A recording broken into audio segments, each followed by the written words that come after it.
Hello students, welcome back to our channel. तो आज की इस वीडियो में हम क्लास 10th गणित का 822 डीएक्स का पूरा सोल्यूशन लेकर आए हैं। ए टू जेड क्वेश्चन का बिल्कुल एक्यूरेट सोल्यूशन।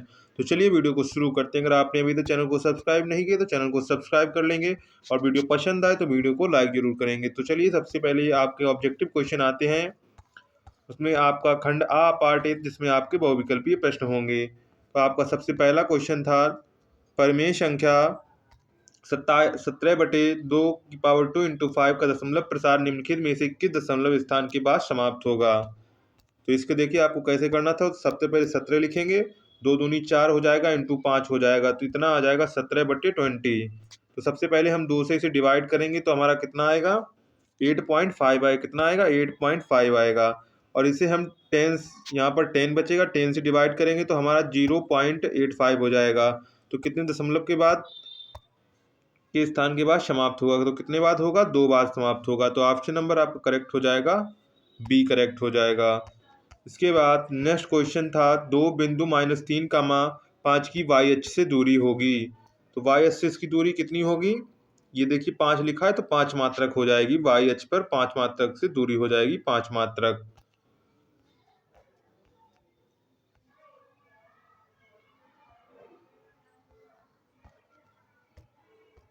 इसके बाद नेक्स्ट क्वेश्चन है संख्या 144 के अभाज्य गुणनखंड में अभाज्य गुणनखंडों की घातों का योगफल होगा। तो इसके सबसे पहले हम 144 के अभाज्य गुणनखंड करेंगे तो कितने आएंगे 12 इंटू 12। और इसके बाद इसका करेंगे तो 4 इंटू 3 इंटू 4 इंटू 3। तो ये 2 की पावर कितना बनेगा 2 की पावर 2, 2 की पावर 2 इंटू 3 की पावर 2 इंटू 2 की पावर 2 बनेगा। तो ये इनका घातों का योग करेंगे तो कितना आएगा 6 आएगा। कितना आएगा 6 आएगा। तो ऑप्शन नंबर आपका करेक्ट हो जाएगा डी 6। इसके बाद क्वेश्चन नंबर नेक्स्ट है लासा आपको इन संख्याओं का दिया गया 31, 68। मासा आपको ज्ञात करना है। तो आपको इसका सूत्र पता होगा क्या होता है, LCM into HCF equal to क्या होता है दोनों संख्याओं का गुणनफल होता है। तो 132 इंटू 288 करेंगे। इसको हल करने पर आपका उत्तर आएगा 12 आएगा। कितना आएगा 12 आएगा। इसी के बाद यदि द्विघात समीकरण 3x² - 12x + m के मूल बराबर हों तो m का मान ज्ञात कीजिए। तो m का मान कितना आएगा आपका 4 आएगा। कितना आएगा 4 आएगा। तो ऑप्शन नंबर ए करेक्ट हो जाएगा। इसके बाद है 5x² - 3x + 2 = 0 के मूलों का योग होगा। तो मूलों के योग का सूत्र क्या होता है -b/a होता है। क्या होता है -ba/a। तो -3 रखेंगे तो +3/5 हो जाएगा। तो ऑप्शन नंबर ए करेक्ट हो जाएगा -3/5। इसके बाद क्वेश्चन नंबर 7 है युगपत समीकरण x + 2y = 7, 2x + λy = 35 का कोई हल नहीं है तो लेमडा का मान ज्ञात कीजिए। तो इसमें क्या होगा x/2 = λ/1/2 = λ/2। इसका सूत्र क्या होता है a1/a2 = b1/b2 = c1/c2 = यहाँ पर नॉट इक्वल टू होता है। तो कोई हल नहीं है तो 1/2 हो जाएगा। उसके गुणांकों को लिखेंगे बराबर 2/λ हो जाएगा। तो ये इधर जाएगा ये इधर जाएगा। तो लेमडा बराबर कितना आएगा तो आपका लेमडा बराबर 4 आ जाएगा। कितना आएगा लेमडा बराबर 4। तो ऑप्शन नंबर डी करेक्ट हो जाएगा 4। इसके बाद है बिंदुओं -4, 2, 5, 6 को जोड़ने वाले रेखाखंड का मध्य बिंदु इतना है तो ए का मान ज्ञात कीजिए। आपको पता होगा मध्य बिंदु का सूत्र क्या होता है x1 + x2/2, y1 + y2/2 होता है। तो हमें x वाला दिया गया है, ए का मान उसी से निकालना है। तो हम -4 + 5 / 2 = a/8 आपको दिया गया है। इसे हल करेंगे तो आपको कितना आएगा तो यहाँ से 1 बचेगा, यहाँ पर सिर्फ 1 बचेगा, घट जाएगा। ये 8 इधर जाएगा और ये यहाँ से 2 डिवाइड हो जाएगा। तो ए बराबर कितना आएगा 4 आएगा। कितना आएगा ए बराबर आपका 4 आ जाएगा। कितना आ जाएगा 4। तो ऑप्शन नंबर डी करेक्ट हो जाएगा। इसके बाद त्रिभुज में आपको त्रिभुज ABC के आधार BC के समांतर रेखाखंड PQ खींचा गया। PQ अनुपात BC 1/3 है। तो AB तथा BB का अनुपात ज्ञात कीजिए। तो इसको अनुपात आप कैसे निकालेंगे, सबसे पहले इसमें आपको समरूप त्रिभुज की प्रमेय लगाएंगे, इससे आपका हल होगा। तो ऑप्शन नंबर सी करेक्ट हो जाएगा 1/2 आएगा। हल करने पर कितना आएगा 1/2 आएगा। ऑप्शन नंबर सी करेक्ट हो जाएगा। इसके बाद क्वेश्चन नंबर 9 के बाद 10 आता है। क्वेश्चन नंबर 10, यदि ये त्रिभुज एबी में 6 रूट 3 सेंटीमीटर, एसी बराबर 12 सेंटीमीटर, बीसी बराबर 6 सेंटीमीटर, तो कोण बी की माप होगी। तो सबसे पहले देखिए त्रिभुज एबीसी बनाएंगे। क्या बनाएंगे? त्रिभुज एबीसी, जहां पर आपको दिया गया है एसी बराबर ए बी सी। एसी बराबर आपको 12 दिया गया है और ए बी बराबर आपको दिया गया है 6 रूट 3 दिया गया है और बी सी बराबर आपको कितना दिया गया? 6 दिया गया है। तो हम सबसे पहले क्या करेंगे, देख लेते हैं एक बार समकोण त्रिभुज तो नहीं है। तो यहाँ पर देखिए 6 का करेंगे तो चतुरंग 36 हो जाए। कितना होगा? 36 में गुणा 3 का करेंगे और प्लस चतुरंग 36, तो इसमें गुणा करेंगे तो कितना आएगा? 108 आ जाएगा। और 108 प्लस 36 कितना होता है? 144 होता है। तो ये 12 का बन जाएगा, यानी कि इनके भुजाओं के वर्गों का योग इसके बराबर है। तो ये समकोण त्रिभुज है। तो कोण बी आपका कितना हो जाएगा? कोण बी आपका 90 अंश का हो जाएगा। तो ऑप्शन नंबर बी करेक्ट हो जाएगा। इसके बाद दो समरूप त्रिभुजों का क्षेत्रफल का अनुपात 16:25 है। त्रिभुज की संगत भुजाओं का अनुपात होगा। त्रिभुज के क्षेत्रफल जो होता है त्रिभुज की भुजाओं के वर्गों के अनुपात में होता है। तो ये 16:25 के वर्गों के अनुपात में है। तो इसका अगर हम वर्गमूल लेंगे तो कितना आएगा? 4:5 आएगा। तो ऑप्शन नंबर सी करेक्ट हो जाएगा, 4:5। इसके बाद क्वेश्चन नंबर 12 है। चित्र में ए बी बराबर 3 सेंटीमीटर, ए सी बराबर 6 सेंटीमीटर, बी डी बराबर 2 सेंटीमीटर, सी डी बराबर 4 सेंटीमीटर है। तो कोण बी ए डी और कोण सी ए डी का अनुपात ज्ञात कीजिए। तो इसे हल करने पर आपको कितना आएगा? 1:1 आएगा। कितना आएगा? 1:1 आएगा। इसके बाद क्वेश्चन नंबर 13 था, साइन 31 बटे कॉस 59 का मान ज्ञात कीजिए। देखिए कैसे लगाएंगे इसे। साइन, इसे हम लिख सकते हैं 90 माइनस 59 लिख सकते हैं, 90 माइनस 59 अपॉन कॉस 59।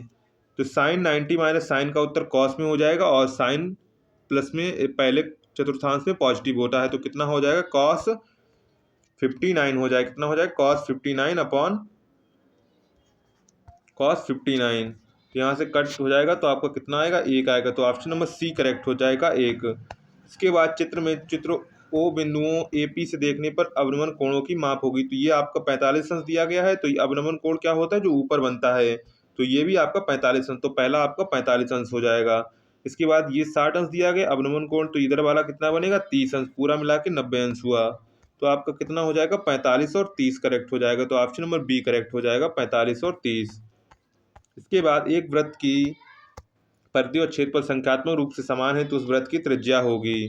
तो उस वृत्त की त्रिज्या क्या होगी? ये सूत्र आपको लगाना है। तो 2πr equal to πr square बराबर है। तो पाई से पाई खत्म हो जाएगा और r से एक r खत्म हो जाएगा। तो r बराबर कितना आएगा? 2 मात्रक आएगा। तो ऑप्शन नंबर ए करेक्ट हो जाएगा, 2 मात्रक। इसके बाद क्वेश्चन नंबर 16 है। एक ठोस धातु की घनाभ जिसकी विमाएं 9, 8, 2 मीटर है को पिघलाकर 2 मीटर की कोर की घन बनाई गई है। इस घनों के बनने की संख्या ज्ञात कीजिए। तो सबसे पहले हम घनाभ का आयतन निकालेंगे। तो घनाभ के आयतन का सूत्र क्या होता है? लंबाई गुणे चौड़ाई। तो 9 × 8 × 2 हमने माना कि n घन बनेंगे और घन का सूत्र क्या होता है? घन के आयतन का a क्यूब होता है। क्या होता है? a cube. तो यहाँ पर 8 × 8 ये आयतन उसका बराबर, क्योंकि दोनों घनाभ और घन का दोनों का आयतन बराबर होगा तो हमने आयतन बराबर कर दिया। मान लीजिए कि इसमें n घन बनेंगे और घन का सूत्र क्या होता है? a क्यूब होता है और a की विमा उसने दे दी है। तो 2 दूनी 4 दूनी 8 हो जाएगा। कितना हो जाएगा? n × 8। यहाँ से 8 से 8 खत्म हो जाएगा तो n बराबर कितना आएगा? 9 दूनी 18 आ जाएगा। कितना आ जाएगा? 18। तो ऑप्शन नंबर आपका ए करेक्ट हो जाएगा, 18 घन बनाए जा सकते हैं। इसके बाद निम्नलिखित सारणी का माध्य होगा।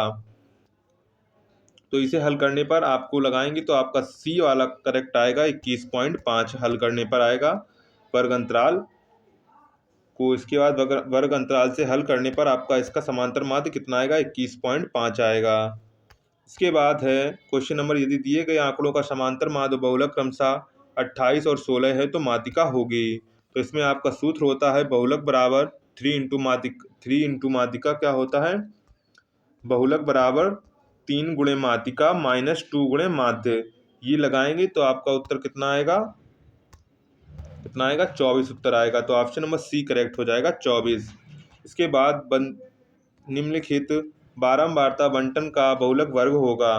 तो इसमें जो सबसे ज़्यादा जिसकी फ्रिक्वेंसी है बारंबारता वही उसका बहुलक वर्ग हो जाएगा। तो ऑप्शन नंबर इसमें आप देख रहे हैं कि सबसे फ्रिक्वेंसी 8 है तो आपका बहुलक वर्ग कौन सा हो जाएगा? 3 से 5 वाला हो जाएगा। तो ऑप्शन नंबर बी करेक्ट हो जाएगा। इसके बाद निम्नलिखित बारंबारता का माध्यिका वर्ग होगा। तो माध्यिका वर्ग के लिए सबसे पहले क्या करते हैं, तो सबसे पहले हम इसका योग करेंगे, सारी फ्रिक्वेंसी का योग करेंगे। तो 5 4 9 हो जाएगा, 9 और 13 जोड़ेंगे तो इसे टोटल जोड़ने पर कितना आएगा आपका 20 और 28, 28 4 32, 32 और 13 का कितना 32 और 13 45, 5 50 हो जाएगा। कितना आएगी आपकी फ्रिक्वेंसी टोटल जोड़ने पर कितनी आएगी 50 आएगा। उसका 2 से डिवाइड करेंगे तो 25 आएगा। तो यानी 25वां पद जिस फ्रिक्वेंसी में जाएगा वही माध्यिका वर्ग होगा। तो सबसे पहले इसकी हम संचयी बारंबारता बनाएंगे। तो 4 5 4 9, 9 13, 9 13 कितना हो जाएगा 22 हो जाएगा। 9 13 22 हो जाएगा और 22 और 20 जोड़ेंगे तो आपको किस में जा रहा है, चौथे वाले में जा रहा है, 30 से 40 में जा रहा है। किस में जा रहा है 30 से 40 में। तो ऑप्शन नंबर बी करेक्ट हो जाएगा, 30 से 40। इसके बाद खंडवा आता है जिसमें आपको पार्ट बी आता है, जिसमें आपको विस्तृत ये प्रश्न करने थे। सबसे पहला आपका क्वेश्चन था निम्नलिखित की √3 एक अपरिमेय संख्या है, आपको सिद्ध करना था। और इसके बाद tan a + b बराबर इतना, tan a - b बराबर इतना। तो a और b के मान ज्ञात कीजिए। तो इसे हम हल कर लेते हैं। सबसे पहले tan a + b = 1 दिया गया है। तो tan a + b = ये tan 45 की वैल्यू होती, कितनी होती tan 45 की। तो tan से tan खत्म हो जाएगा। तो एक हमारा समीकरण क्या बनेगा, a + b बराबर 45। इसी प्रकार tan a - b = tan, यहाँ पर 1/√3 किसकी वैल्यू होती है 30 की वैल्यू, किसकी होती है 30 की वैल्यू होती है। तो दूसरा हमारा समीकरण बन जाएगा, एक समीकरण बनेगा a + b बराबर 45 और दूसरा समीकरण बनेगा a - b बराबर 30। और दोनों को जोड़ेंगे तो 2a बराबर कितना आ जाएगा आपका हमारा 75 आ जाएगा। तो a बराबर कितना आ जाएगा 75 / 2 आ जाएगा। तो कितना आएगा करीब हमारा आएगा 37.5 है। कितना आएगा 37.5। तो a की वैल्यू हमारी हो जाएगी 37.5। तो उसी से हम b की वैल्यू भी निकाल लेंगे। a + b बराबर आपका कितना था, a + b बराबर 45। तो b बराबर 45 - 37.5, 37.5। तो हमारा कितना उत्तर हो जाएगा 7.5। कितना आएगा वैल्यू 7.5। बी बराबर कितना आ जाएगा 7.5। तो इस प्रकार ए और बी की आपको मान निकालने थे। इसके बाद दो घनों में प्रत्येक का घन 64 सेंटीमीटर है कि संलग्न फलकों को मिलाकर घनाभ बनाया जाता है। प्राप्त घनाभ का पृष्ठीय क्षेत्रफल ज्ञात कीजिए। तो सबसे पहले दो घनों जिनमें से प्रत्येक का आयतन 64 घन सेंटीमीटर है। तो सबसे पहले हम दोनों की त्रिज्या निकालेंगे। तो सबसे पहले इसकी त्रिज्या a³ बराबर कितना होता है 64 होता है। a³ बराबर कितना होता है 64। तो इसका हम अंडर रूट लेंगे। तो ये अंडर रूट किसका हो जाएगा 8 × 8 कितना होता है 8 64। तो ये हमारा 4 का घन है, क्योंकि किसका 4 का घन है। तो a बराबर हमारा कितना आ जाएगा 4 आ जाएगा।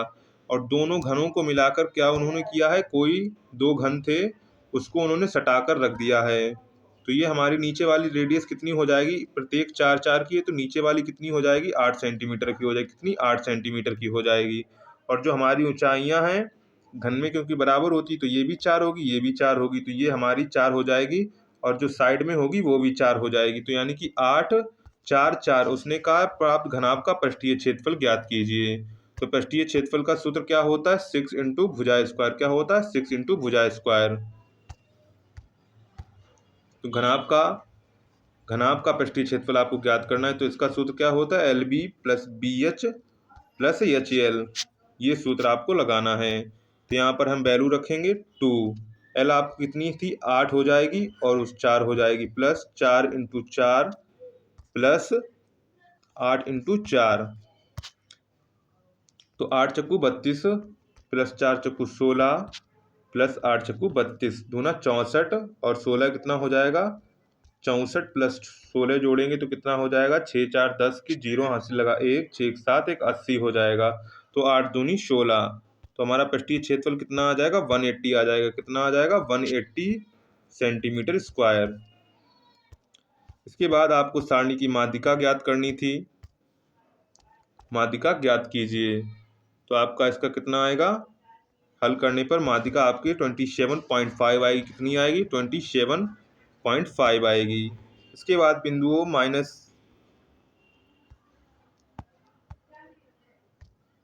बिंदुओं 1, -5 और -4 का मिलाने वाले रेखाखंड को x अक्ष द्वारा विभाजित करने वाले बिंदुओं को निर्देशांक ज्ञात कीजिए। ये सरल क्वेश्चन है, आप कर सकते हैं। इसके बाद बिंदु ए के निर्देशांक ज्ञात किए, जहाँ ए बी वृत्त का व्यास है जिसका केंद्र -2, 3 है। बी के निर्देशांक a, 4 हैं। तो इसमें आपको सूत्र कौन सा लगाना है, x1 + x2/2, जो अभी ऊपर सूत्र लगा था y1/y2 2। तो यहाँ पर आपको x1 की वैल्यू दी गई है और x2 की वैल्यू आपको निकालनी है, और इसके बराबर आपको क्या रखना है, 2 रखना है। क्योंकि आपका डायग्राम किस प्रकार बनेगा हम आपको डायग्राम से समझाते हैं। ये वृत्त है आपका, जिसमें आपको ये बिंदु दिए गए हैं ए और बी, और जिसमें आपके वृत्त का केंद्र ये है। तो आपसे ए के निर्देशांक पूछे गए हैं और आपको बी के निर्देशांक दिए गए हैं। बी के निर्देशांक 1, 4 हैं और ए के निर्देशांक आपसे पूछे गए हैं, तो इन्हें एक्स वाई मान लेंगे। और आपको केंद्र के निर्देशांक दे दिए गए हैं 2, -3। तो इसमें आपको सूत्र लगाना है मध्य बिंदु का, क्योंकि इनकी दोनों की बीच की दूरी बराबर है। तो ये मध्य बिंदु, क्योंकि ये व्यास है, त्रिज्या दोनों साइड बराबर होगी, तो ये दोनों बराबर होंगे, तो आपको मध्य बिंदु का सूत्र लगा के वैल्यू निकालनी है। इसके बाद क्वेश्चन नंबर 2 पर चलते हैं। के का मान ज्ञात कीजिए। यदि समीकरण 2x + ky = 1 और 3x - 5y = 7 का एक अद्वितीय हल है। तो अद्वितीय हल के लिए शर्त क्या होती है, a1/a2 = b1/b2 does not equal to c1/c2। तो यहाँ से आपको जो के वाई और का एक अद्वितीय हल है, तो के का मान आपको ज्ञात करना है। तो के का मान आपका कितना आएगा, डज नॉट इक्वल टू 10/3 आएगा, कितना 10/3 आएगा। के डज नॉट इक्वल टू 10/3। इसके बाद समीकरण युग्मों को वज्र गुणनखंड विधि से हल करना था। हल करने पर आपकी कितनी वैल्यू आएगी, y बराबर 10 आएगा और x बराबर आपकी कितना आएगा, 8 आएगा। हल करने पर आपका इतना आएगा। तो आप लोग वज्र गुणनखंड विधि से कर लेंगे। इसके बाद सेंटीमीटर लंब रेखाखंड की जो 3:4 के अनुपात में विभाजित आपको करना है, तो दोनों की भाग की माप भी लिखिए, ये आप कर लेंगे। इसके बाद cos θ = 4/5, तो sin θ + cos θ + tan² θ का मान ज्ञात करना है। तो cos θ सबसे पहले आप sin θ की वैल्यू निकालेंगे और इसके बाद tan θ की वैल्यू निकालेंगे, और इसके बाद इसे हल करने पर आपका उत्तर कितना आएगा, 417/400 आएगा। कितना आएगा, 417/400 आएगा। इसके बाद f का मान ज्ञात, यदि विद्यार्थियों के प्राप्तांकों का माध्य है, तो f बराबर आपका कितना आएगा, हल करने पर f बराबर 8 आएगा। कितना आएगा, f बराबर 8 आएगा।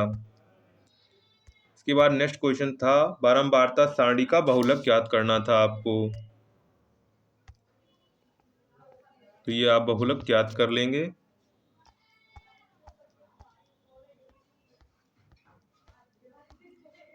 तो आपका इसका अगर हम बहुलक निकालेंगे तो हमारा बहुलक कितना आएगा, 65 आएगा। कितना आएगा, 65 आएगा। हमने आपको उत्तर बता दिया है। इसके बाद आप लोग कर सकते हैं। इसके और निम्नलिखित समीकरणों को युग्मों को हल कीजिए। तो इतने सरल युग्म थे, आपको इन्हें हल करना था, ये आपने कर लिए होंगे। इसके बाद एक भिन्न है 1/3 हो जाती है जब उसके अंश में 1 जोड़ दिया जाता है। तो 1/3 अंश में जब आपके 1 जोड़ा जाता है, तो अंश हर क्या होते हैं, अंश ऊपर वाला अंश होता है, नीचे वाला हर होता है। जोड़ दिया और वह 1/4 हो जाती है। यदि हर में 1 घटा दिया जाता है तो भिन्न आपको ज्ञात करनी थी। 6 नंबर से आपसे इतने सरल क्वेश्चन पूछे गए थे। एक मंदिर की ऊंचाई आपसे शीर्ष को ऊंचाई एवं दूरी से शिखर से पूछ लिए गए हैं क्वेश्चन। जैसे मंदिर की ऊंचाई 15 मीटर है, पर शीर्ष सड़क से दूरी बने भवन की शीर्ष का उन्नयन कोण 3 से भवन के पाद का अवनमन कोण 45 अंश है। तो सिद्ध कीजिए कि भवन की ऊंचाई 3 + √3 मीटर है। इसके अथवा में आपको दूसरा ही ऊंचाई और दूरी का सूत्र सवाल दे दिया गया। भवन के शीर्ष से एक स्तंभ के शीर्ष का उन्नयन कोण 60, भवन के शीर्ष से स्तंभ के पाद का अवनमन कोण 45 है, तो इस स्तंभ की ऊंचाई 40 मीटर है। तो सिद्ध कीजिए कि भवन की ऊंचाई 3 + रूट, दोनों एक ही टाइप के आपके सवाल हैं, ऊंचाई और दूरी से लिए गए हैं, आप कर सकते हैं। इतने सरल क्वेश्चन है। इसके बाद एक ठोस शंकु के आकार का है, जो एक समान आधार त्रिज्या के अर्धगोले पर अध्यारोपित है। यदि अर्धगोले के वक्रपक्ष का शंकु वक्रपक्ष का समान हो, तो शंकु की त्रिज्या और ऊंचाई का अनुपात आपको ज्ञात करना था। इसके बाद नेक्स्ट है 16 सेंटीमीटर व्यास वाले धातु के 3 ठोसों को मिलाकर एक ठोस गोला बनाया जाता है। गोले का व्यास ज्ञात करना है। तो आपको करना क्या है, इन दोनों को आपको आयतन बराबर कर देंगे। इसका जो आयतन आएगा तीनों गोलों का, और जो ठोस गोला है उसका जो आयतन आएगा, दोनों को बराबर कर देंगे, तो आपका उत्तर आ जाएगा। तो इस प्रकार आपका ये क्वेश्चन पेपर का हल हो जाता है सोल्यूशन। अगर आपको वीडियो पसंद आया हो तो वीडियो को लाइक कर देंगे, चैनल पहली बार आए चैनल को सब्सक्राइब कर लेंगे। मिलते हैं नेक्स्ट वीडियो में।